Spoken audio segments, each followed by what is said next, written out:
Hello mga sangkay! Welcome back to my channel. Ito po muli ang yung sangkay na sa Sangkay Loans muling nagbabalik. Kumusta? Kumusta kayong lahat? Sana nasa maayos na kalagay ng lahat. Mapa dito sa Pilipinas or sa mga nasa ibang bansa, dobling ingat tayo. No? So, mega love shoutout sa inyong lahat. Sa Team Sangkay Original, Team Sangkay Sponsors, Team Kalingap, Kuya Val, at Edna Kalingap Rob. Sa lahat ng aking mga followers, supporters, and subscribers, sa mga lolos, lolas, FWs, at PWDs. Mega love shoutout sa inyong lahat. And of course, I love you all. Ayan. Happy Sunday sa lahat, no? Mega love shoutout also kina Ruel and Rachel sa kanilang Team Rochelle, sa kanilang mga fans, sa Team Kalingap, Kalingap Partners, sa aking mga sponsors, kay Tita Bing, ang kanyang YouTube channel ay Horbin TV Vlog, kay Tita Mina Haramilio, ang tita kong Vayot, kay Tita Pia Payne, and sa pinaka-gorgeous kay Mamita ng San Diego, California. Mega love shoutout sa inyong lahat. Ngayong araw ito mga sakay, gagawa ko ng reaction video.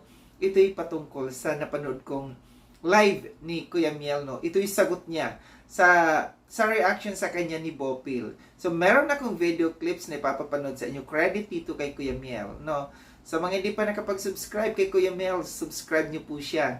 Then, kung gusto niyo na mapanood ng buo itong video na ito, puntahan niyo po ang kanyang YouTube channel. So, tara mga sangkay, panoorin natin itong video clips na aking kinuha din after natin ng papanood.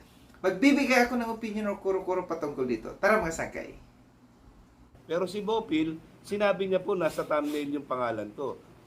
Bago po reaction itong si Bopil at saka itong si Cel TV PH. Yan.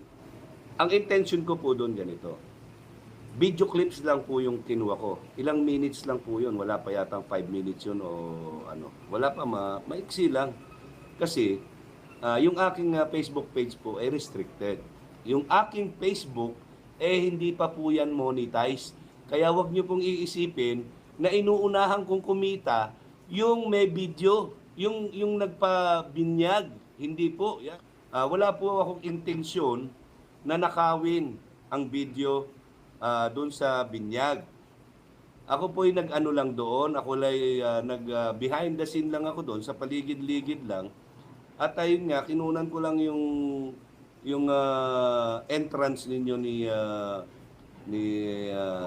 Jack. Yan, at saka nung kay Rabay, nung pagpasok lang. Inend ko na po doon. So, nai-upload ko. May mali po ako doon.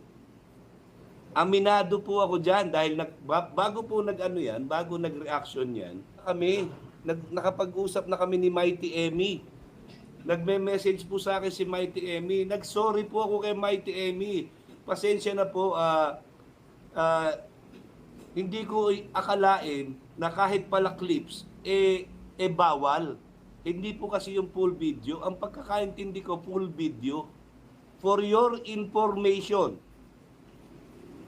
inuuna ko yung sarili ko na kumita ako. Mali po, hindi po ako kumita. Tapos parang ang pagkakasabi pa ni Bopil, mahiya naman daw ako dahil ang laki ng ginastos ni Kalingap Rob doon sa binyag para unahan ko siya. Parang nagnakaw po ako ng pambayad ni Kalingap Rob doon sa video na clips na nilagay ko. At saka isa pa, Bopil, isa lang sasabihin sa'yo, napaka-OA mong maggawa ng reaction naman sa akin. Hindi naman ganun kalaki yung issue. Napaka-OA.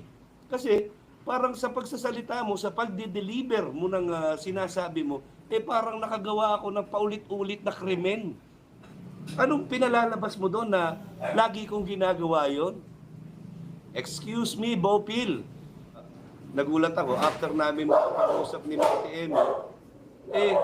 Nandiyan ka na kagad, naka-reaction ka na, sinundan pa ni Cel TV PH.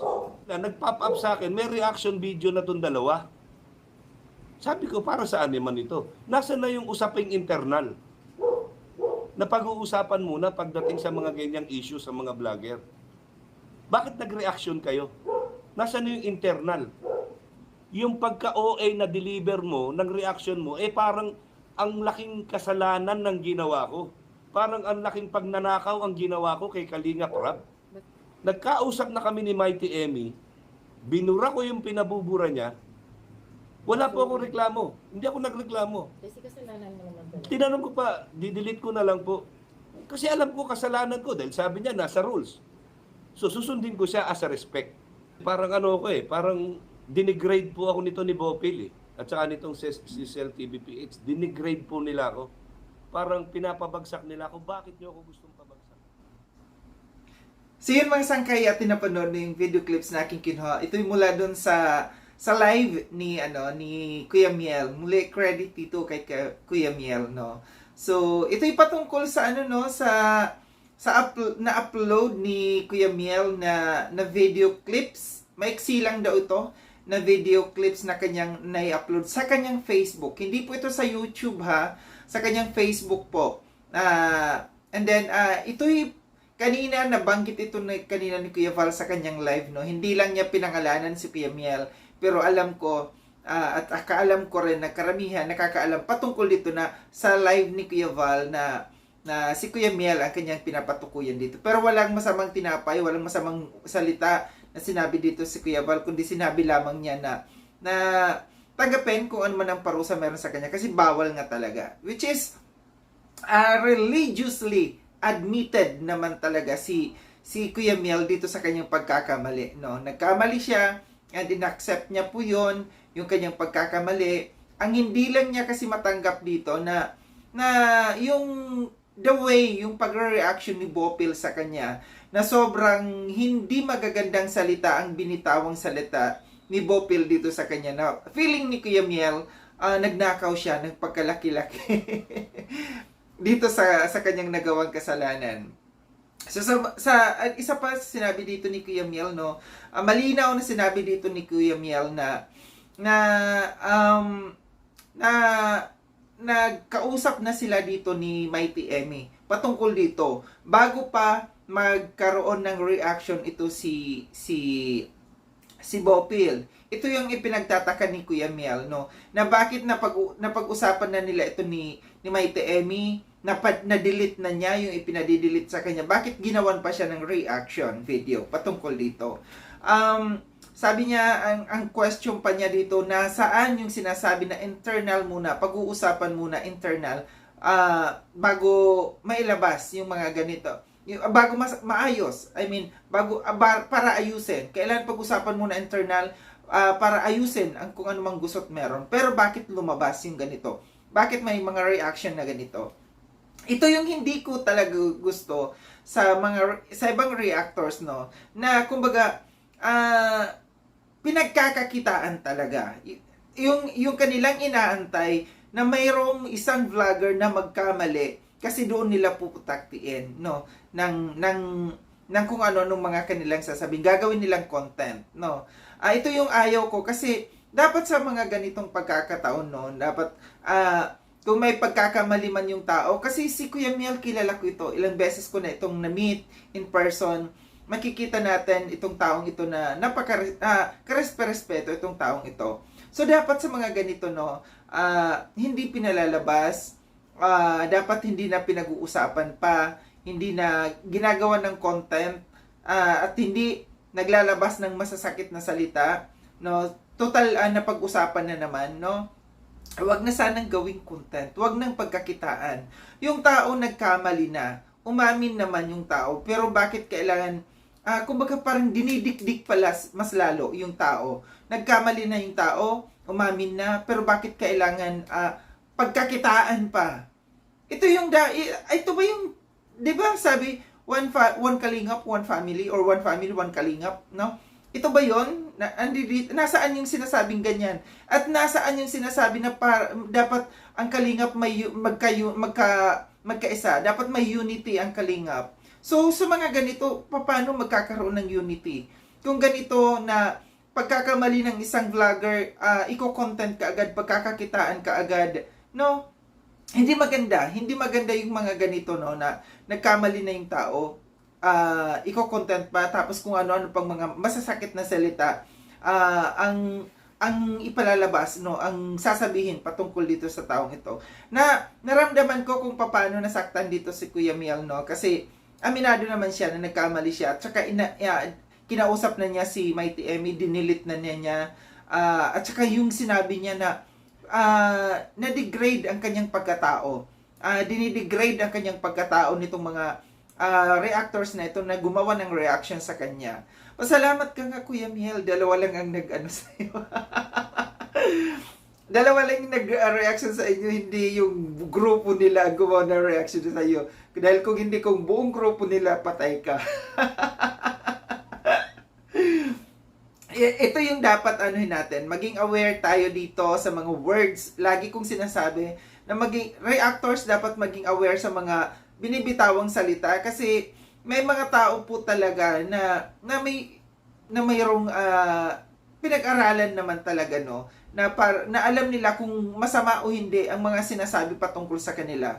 Lalo't lalo na naman na religiously inamin naman ng taong ito na nagkamali siya and sumunod naman siya sa sinabi sa kanya at napag-usapan na. Ito yung tanong. Bakit parang hindi yata nagkakaalamanan, hindi muna nag-uusap-usap sa loob ng GC nila na ganito, ganyan, na si Kuya Miel ay humingi na ng patawad sa akin, inalis na niya yung kanyang video, no? Wag na dapat i-content, wag na dapat pag-usapan pa kasi okay na, na-plancha na. Dapat ganon, no? Sa loob ng GC, dapat pinag-uusapan nila na wag nyo nang i-content kasi ganito, ganyan, okay na. Para hindi naman mapahiya yung tao. Kasi sa nangyayari talaga, totoo, ang nangyayari dito, pinapahiya yung tao. Na nagkasala na ngayong tao, ipapahiya pa, pinagkakitaan pa. So ito yung reality, ito yung real talk talaga, no? Na ang gaya ng sabi ko, ang ibang reactors diyan, ang inaabangan lamang yung pagkakamali ng kanyang kapwa vlogger, no? Yung mga charity vlogger, inaabangan nila kung na magkamali ito. Once na magkamali, talagang puputaktiin nila. So ito yung ano nila eh. Dito kasi sila kumikita, no? Tingnan ninyo, pag naggawa ng reaction yan na maayos, no, na walang pagbabalahura sa kapwa, walang views yan. Pero once na may mga ganito na pagkakamali, babalahurain nila yung tao, alam nila na magkakaroon sila ng views. So ito yung sad part dito sa dito sa Kalingap, na yung mga reactors, na ibang reactors, hindi ko nila lahat, na ganyan lamang ang kanilang pinagkakakitaan para magkaroon ng views. So ito lang yung aking reaction patungkol dito, no, na naintindihan ko yung side ni Kuya Miel, naintindihan ko, inamin naman niya, tinanggap niya yung parusa, na kung anumang parusa meron sa kanya. Sabi rin ni Kuya Val kanina bawal naman talaga, bawal yung ganyan, no. So I na-expect kasi ni Kuya Miel na clips lang, hindi buong video. Yun yung kanyang paliwanag dito sa kanyang video nito. Muli, maraming salamat mga sangkay no sa panonood. Sa mga hindi pa nakapag-subscribe kay Sangkay Lon, subscribe nyo na po ako. Click yung notification bell para updated kayo sa lahat ng mga videos na aking gagawin. Like and share tong video na ito mga sangkay. Kita-kits tayo ulit sa susunod na video na aking gagawin. Ingat kayo sa ang dako ng mundo bang kinaroroon. Paalam na mga sangkay. Paalam.